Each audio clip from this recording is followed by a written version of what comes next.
Gerung membenci pemerintah karena dia jomblo. Astaga. Rocky Gerung benci pemerintah karena dia antek asing. Buset lah. Rocky Gerung tidak menghormati NKRI. Saya sudah berkali-kali terangkan bahwa saya itu, apa yang bikin Rocky Gerung buat negara? Gak ada yang dia bikin. Berkali-kali saya terangkan, saya dosen 15 tahun dan tidak ambil gaji.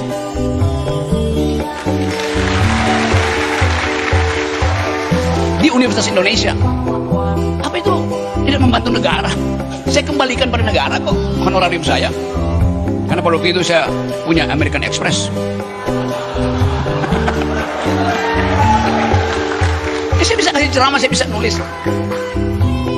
Saya mengajar di Sespimti Polri. Mereka yang mau naik pangkat ikut mata kuliah saya di Lembang. Apa saya nggak membantu negara? Saya mengajar di Sesko Gap TNI di Bandung. Saya mengajar di Lemhanas. Apa saya nggak membantu negara? Bahkan saya mengajar di Megawati Institute untuk kader-kader PDIP.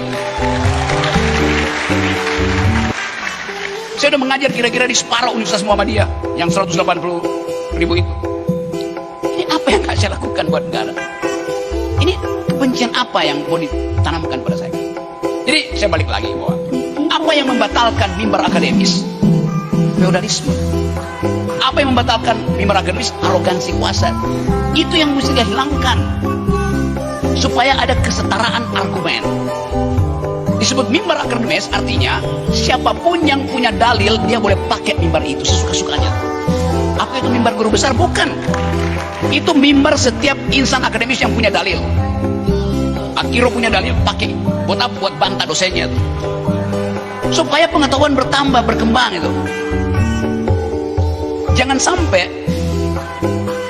bangsa ini terdeteksi mengalami political fatigue dan kita lalai untuk memperbaiki konstruksinya. Kamu jurusan apa, Akira? Teknik sipil. Teknik sipil. Di dalam ilmu teknik sipil ada yang disebut kelelahan mental fatigue. Kalau dibebani terus-menerus, kita bisa hitung stresnya berapa, faktor safety-nya berapa. Betul nggak?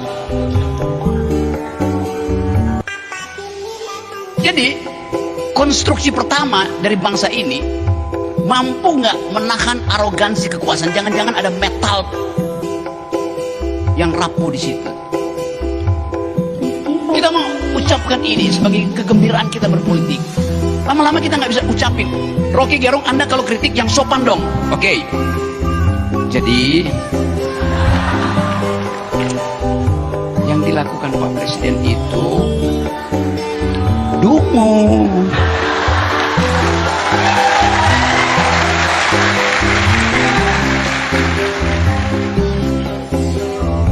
Kabinet Anda itu kabinet bajingan. Tetap akan diperkarakan karena saya memakai kata dungu dan bajingan. Jadi kalau diminta kritik yang sopan dong, artinya jangan kasih kritik, ujian aja. Ada pemerintah dinilai oleh oposisi nggak ada. Coba kalau ada oposisi, sama oposisi katakan itu. Hanya karena saya nggak punya partai, maka saya dilaporkan ke polisi itu. Padahal ini suara mestinya diucapkan oleh oposisi, partai oposisi yang nggak ada. Karena Pak Jokowi bilang Indonesia tidak memerlukan oposisi itu. Itu juga ngaco. Demokrasi memerlukan oposisi. Kan dasarnya begitu tuh. Jadi kesempatan kita di ruangan ini adalah mengembalikan pengetahuan kita tentang demokrasi. Bahkan dalam sistem kerajaan, pribadi raja melekat dengan pribadi privatnya. Dalam sistem republik itu tidak boleh ditempelkan. Sering saya katakan bahwa saya memuji Pak Jokowi sebagai kepala keluarga, dia bagus. Sebagai kepala negara, dia buruk. Kenapa saya nggak boleh ucapin itu? Sebab kalau dia nggak mungkin Pak Jokowi itu bagus sebagai kepala negara, karena indeks demokrasi kita turun terus. Jumlah stunting per hari ini prevalensinya 25%, artinya 1 dari 4 bayi yang lahir kekurangan gizi. Tanggung jawab siapa? Oh, Pak Jokowi bagus. Lo ada setiap ibu hamil itu panik, jangan-jangan anaknya kekurangan gizi, nggak bisa masuk universitas nanti. Ya tanya pada pemerintah kenapa kekurangan gizi. ikan, susu, protein, kacang hijau untuk si bayi berubah jadi aspal untuk bikin jalan tol.